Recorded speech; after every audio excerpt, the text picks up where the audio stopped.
Hello, अस्सलाम वालेकुम guys. जैसा कि हम आज पढ़ेंगे एसटीएचपी और एनटीएचपी प्रिपरेशन, ठीक है। तो सबसे पहला टॉपिक है सेट्स। What is set? तो जैसे कि हमको पता है, बचपन से हम पढ़ते आते हैं सेट की definition, a collection of well defined and distinct object, ठीक है। For example collection of teachers, ये डिफाइन नहीं है। कलेक्शन ऑफ टीचर्स ठीक है, लेकिन कौन से टीचर, या फिर हम ये कह सकते हैं स्कूल के टीचर, कॉलेज के टीचर, यूनी के, तो पता नहीं ना, क्योंकि वो मतलब कि वाज़े नहीं बता रहा कौन से टीचर है, ठीक है। इसलिए ये सेट नहीं होगा। जैसे 1 3 4 3 4 5 लगने में तो ये लग रहा है सेट है, लेकिन डिफाइंड नहीं है। इसमें कौन सी सीक्वेंस है? कोई भी सीक्वेंस नहीं। जिस सेट वो होता है जिसमें सीक्वेंस हो और उसकी कोई ना कोई मीनिंग निकले, ठीक है। और उसके बाद एक collection of boys in class 6, अगर जैसे यहाँ पे होता collection of boys in class 6 for this school, तो ये और भी ज़्यादा डिफाइंड हो जाता, लेकिन देखा जाए तो ये भी डिफाइंड ही है। तो जो तीसरा नंबर हमने ऑप्शन पढ़ा वो हमारा डिफाइंड है। तो सेट जो होगा तीसरा ऑप्शन होगा। और इसी हिसाब से हमको ये पता होना चाहिए सेट की डेफिनेशन है a collection of well defined and distinct objects, they give us complete meaning with concept.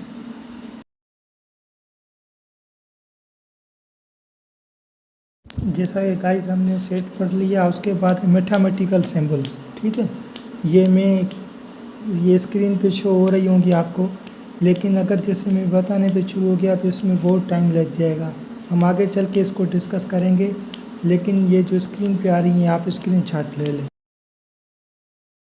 इसके बाद है यूनियन, इंटरसेक्शन एंड कॉम्प्लीमेंट, ठीक। जैसे लेट हम लेते हैं A is equal to 2 3 4 and B is equal to 3 4 5। अगर इसमें हम यूनियन करेंगे तो यूनियन का मतलब ये होता है कि जो दोनों के मेंबर्स हैं, जो दोनों के एलिमेंट्स हैं, वो दोनों के दोनों एलिमेंट्स यूनियन में हम एक साथ में लिखेंगे, इकट्ठे लिखेंगे। फ़र्क इतना होगा जो दोनों में कॉमन है वो एक मर्तबा लिखेंगे। और उसके बाद इंटरसेक्शन में क्या होगा, जो दोनों में कॉमन है सिर्फ वही लिखेंगे। जो बकाया बच जाएंगे उनको फ़िलहाल यहाँ पे उनकी ज़रूरत नहीं होती इंटरसेक्शन में सिर्फ वही लिखते हैं जो कॉमन होते हैं दोनों सेट में। और उसके बाद है डिफरेंस, ठीक है।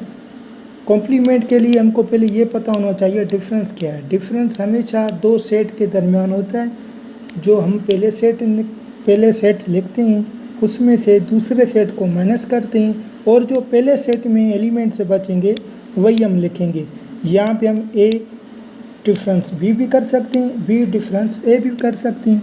अगर हम देखें ए डिफरेंस बी तो हमारा आएगा 2, और अगर हम करेंगे बी डिफरेंस ए तो हमारा आएगा 5, ठीक है। उसके बाद कॉम्प्लीमेंट के लिए हमको यूनिवर्सल सेट का होना ज़रूरी है, ठीक है। तो फिर फॉर एग्जांपल हम लेते हैं A is equal to 1 3 5 6 and universal set is equal to 1 2 3 4 5 6, so that complement अगर हम मालूम करेंगे तो यूनिवर्सल में से सिंपल ए को माइनस कर देंगे, और फिर वही तरीका जो पहले सेट में बचेगा वही हम लिखेंगे।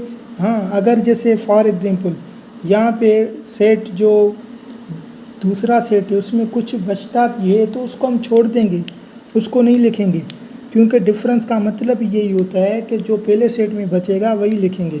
उसके बाद होता है सेमेट्रिक्स डिफरेंस। सेमेट्रिक्स डिफरेंस में ये होता है कि सिंपल हम बोलते हैं कि यूनियन माइनस इंटरसेक्शन, ठीक है। अगर जैसे यहाँ पे ए सेमेट्रिक डिफरेंस बी, तो इसका आंसर होगा ये बराबर होगा A union B minus A intersection B. A union B मालूम करेंगे, उसके बाद ए इंटरसेक्शन बी मालूम करेंगे, और यूनियन में से इंटरसेक्शन को माइनस कर देंगे, डिफरेंस कर देंगे। उसके बाद है D Morgan's law. D Morgan's law में क्या होता है कि डी मॉर्गन्स लॉ उन क्वेश्चंस को कहते हैं जिनके बीच में इक्वल की निशानी हो, ठीक है। जैसे यहाँ पे हम देखें तो क्वेश्चन क्या है, A union B whole complement. और ये बराबर हो रहा है A complement intersection B complement. हमको इसमें ये फ़र्क वाज़ेह हो रहा है कि अगर जैसे लेफ़्ट हैंड साइड में यूनियन है तो राइट हैंड साइड में जो साइन है चेंज हो जाएगी, इंटरसेक्शन हो जाएगी। और अगर होल कॉम्प्लीमेंट है तो दोनों के ऊपर कॉम्प्लीमेंट आ जाएगा, ए के ऊपर भी कॉम्प्लीमेंट, बी के ऊपर भी कॉम्प्लीमेंट। सेम सिचुएशन नीचे A intersection B whole complement, जो साइन है चेंज हो गई, इंटरसेक्शन यूनियन हो गई, उसके बाद दोनों के ऊपर कॉम्प्लीमेंट आ गया, ए कॉम्प्लीमेंट यूनियन बी।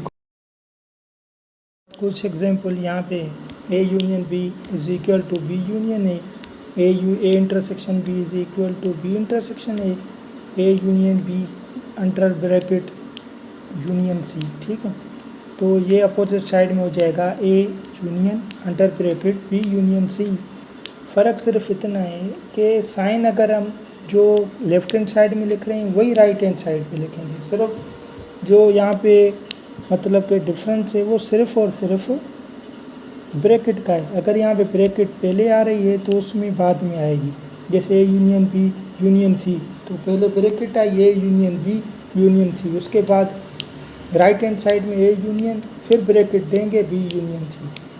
ठीक है, सेम सिचुएशन नीचे, और उसके बाद है ए यूनियन बी इंटरसेक्शन सी।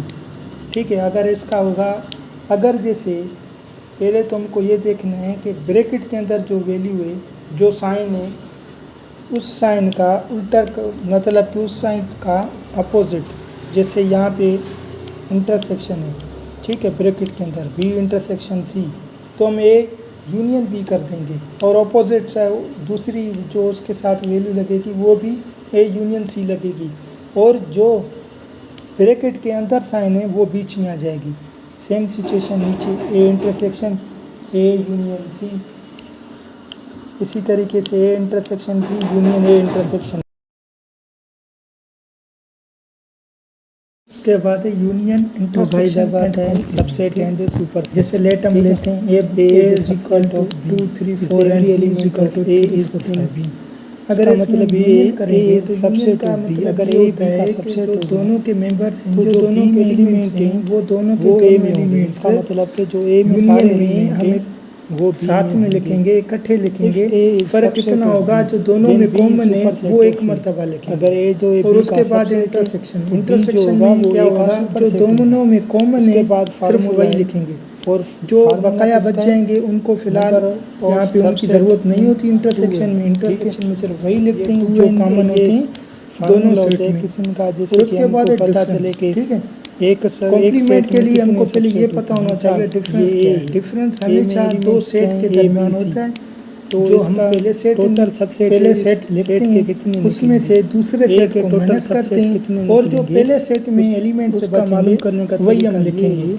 यहाँ पे हमने element difference number of element B difference A भी कर सकते हैं, वो अगर हम देखेंगे टू के साथ भी एन बराबर हमारा आएगा नंबर ऑफ एलिमेंट, और अगर हम करेंगे पी डिफरेंस है तो हमारा आएगा 5 का मतलब है कि उसके बाद एक जो कॉम्प्लीमेंट के लिए हमको यूनिवर्सल सेट का होना जरूरी है, सबसेट निकलेंगे। ठीक है, तो उसके बाद फिर फॉर एग्जांपल हम लेते हैं A is equal A union 1 3 5 6 and universal set is common sense है, ये तो आपको पता चल गया 4 5 6 ए जो है सो दैट कॉम्प्लीमेंट का ए कॉम्प्लीमेंट अगर हम मालूम करेंगे तो यूनिवर्सल बराबर होगा बिल्कुल ए को माइनस कर देंगे यूनियन, और फिर वही तरीका जो पहले सेट में बचेगा वही हम लिखेंगे। हाँ, अगर जैसे फॉर एग्जांपल भी एक बार यहाँ पे सेट जो ऐसी बात है दूसरा सेट है उसमें कुछ बचता है तो उसको हम छोड़ देंगे, जो उसको नहीं लिखेंगे वही, क्योंकि डिफरेंस का मतलब ये सबसेट है कि जो पहले सेट में बचेगा वही लिखेंगे वो सारे। उसके बाद होता है सिमेट्रिक डिफरेंस, सिमेट्रिक डिफरेंस में ये होता है, इसमें से अगर कोई सवाल हो बोलते हैं कि universal minus union minus intersection. ठीक है, अगर जैसे यहाँ पे ए सिमेट्रिक डिफरेंस बी, तो इसका आंसर होगा ये बराबर होगा A union B minus A intersection B. A union B मालूम करेंगे, उसके बाद ए इंटरसेक्शन बी मालूम करेंगे, और यूनिवर्सल यूनियन में से इंटरसेक्शन को माइनस कर देंगे, डिफरेंस कर। ये भी बात याद रख लें, any set is subset of itself. ठीक है, और empty set is also subset of every set. ठीक है। और वो कौन सा मतलब है, ये भी सवाल आ सकता है IBA के MCQs में कि which set have no any proper subset, वो भी इम्पिटी सेट है। इम्पिटी सेट में कोई भी प्रॉपर सबसेट नहीं। के बाद आता है इक्वल एंड इक्विवेलेंट सेट, ठीक है। Equal set, two sets are said to be equal to they have same elements. For example A January, June, July. B set of months in a year that it starts with J, ठीक है। यहाँ पे simply हमको इतना पता होना चाहिए, equal जो सेट होता है उसमें क्वालिटी सेम होती है। जैसे सेट ए में जनवरी, जून, जुलाई ये मंथ्स हैं, लेकिन बी में देखें तो सिर्फ जो वे ऑफ राइटिंग है, वे ऑफ मतलब वो सिर्फ चेंज है, लेकिन जो बात पूछ रहा है वो सेम ही है, ठीक है। मतलब कि क्वांटिटी डिफरेंट हो कोई मसला नहीं, लेकिन क्वालिटी सेम हो, वो इक्वल होता है। और इक्विवेलेंट में बिल्कुल इसकी मतलब कि अपोजिट वे होता है। मिसाल के तौर पे two sets are set to be equivalent if they have same number of elements, ठीक है। अब इक्विवेलेंट में क्या होता है कि उसकी क्वालिटी सेम नहीं होती, लेकिन क्वांटिटी सेम होती है, मतलब नंबर ऑफ एलिमेंट्स सेम होते हैं उसमें। सिर्फ इतना फ़र्क है इक्वल एंड इक्विवेलेंट में। इक्वल में क्वालिटी सेम होती है और इक्विवेलेंट में क्वांटिटी सेम होती है। सिंपल इतना पता होना चाहिए। बाद लास्ट टॉपिक जो है सेट की, base form of writing a set, descriptive form, tabular form, set builder form, ठीक है। डिस्क्रिप्टिव फॉर्म में क्या होता है, ए जो है set of natural number between 3 and 9, मतलब कि ये जो है हमारा सेंटेंस की तरीके से दिया हुआ होगा, मतलब कि वर्ड प्रॉब्लम होगा। डिस्क्रिप्टिव फॉर्म हम बोलते हैं वर्ड प्रॉब्लम को, set of natural number between 3 and 9, ठीक है। टेबुलर फॉर्म में क्या होता है, टेबुलर जो वर्ड है वो निकला हुआ है टेबल से, मतलब इसमें क्या होगा, ब्रैकेट भी होगी, कर्ली ब्रैकेट, कॉमा भी होगा, और इसके साथ साथ जो हमें कमांड दी जाएगी वो सिंबल्स मतलब के एलिमेंट्स में होगी, 1 2 3 काउंटिंग में होगी, ठीक है। उसके बाद है set builder form. Set builder form में मतलब कि चीज़ सेम है, मतलब जो पूछ रहा है वो सेम ही है, लेकिन क्या है वे ऑफ राइटिंग जो है वो सिर्फ मुख्तलिफ है। जैसे descriptive form, tabular form, set builder form, हालांकि देखा जाए तो तीनों में जो पूछ रहा है वो चीज़ एक ही है, लेकिन वे ऑफ राइटिंग डिफरेंट है, ठीक है। सेट बिल्डर फॉर्म में क्या होगा कि हमको जो भी बात पूछेगा वो सिंपल के टेट पूछेगा। जैसे x belongs to natural number, 3 जो है वो x जो है 3 से ग्रेटर देन, 9 से लेस देन, मतलब कि सेम जो चीज़ पूछ रहा है, लेकिन वे ऑफ राइटिंग मुख्तलिफ है, ठीक है। यहाँ तक ये था हमारा आज का सेट का जो भी मतलब कि इंट्रोडक्शन से लेके सेट की पूरी हमने जो क्लास है वो कंप्लीट कर ली। इसमें से कोई भी क्वेश्चन हो तो पूछ सकते हैं कमेंट में, और जहाँ जो भी मुश्किल हो वहाँ से पूछ सकते हैं। और इसी के साथ साथ चैनल को सब्सक्राइब कर दें, वीडियो को लाइक कर दें और कमेंट कर दें, और ऐसी इंटरेस्ट वीडियोस के लिए घंटी के बटन को भी प्रेस कर लें। थैंक यू, मेहरबानी, अल्लाह हाफिज़। मिलते हैं अगले वीडियो में। टेक केयर, अल्लाह हाफिज़।